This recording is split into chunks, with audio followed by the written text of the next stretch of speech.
Most people think AI works like this. You ask a question, it gives an answer, and that's the end of it. But AI is starting to work in a different way, and that's where agent looping comes in. The reason for this change is simple. A single response works well for small tasks, but many real tasks need more than one step. If you ask AI to research something, compare different options, or solve a bigger problem, one answer usually isn't enough.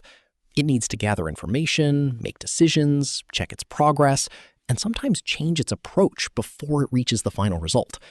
That's exactly what agent looping is. Instead of stopping after one response, the AI keeps working toward the goal. It breaks the task into smaller steps, completes one step at a time, checks the result, and decides what to do next. If it finds better information or realizes something is missing, it adjusts its plan and continues. It repeats this process until it believes the task is complete. You can think of it like this. A normal chatbot answers your question once and waits for your next prompt. An AI agent keeps asking itself, what's the next step, until it finishes the job. This process usually follows 4 simple steps. First, it makes a plan. Then it performs one of those steps.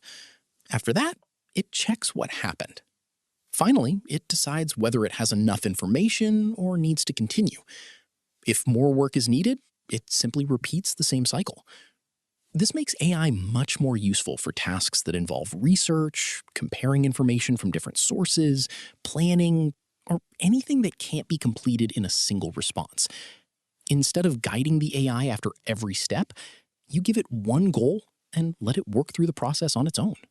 Now, let's see what agent looping looks like in practice. I'll go to the Manus.im website and give it a simple goal. I have a budget of $20 per month, and I want it to find me the best AI coding tool.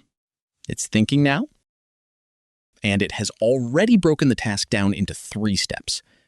Let's take a look at what Manus is doing in its computer. As you can see, it's browsing different resources and checking multiple websites like Cursor, Claude Code, Devin, and ChatGPT to collect information. After gathering everything, it's creating a report in a Markdown file. Now it's reviewing the report, making a few changes, and refining the final result before finishing the task. The research is now complete, and it has also generated a document for us. Here's the final report.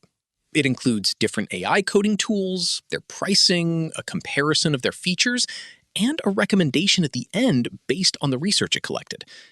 So this is a simple example of agent looping.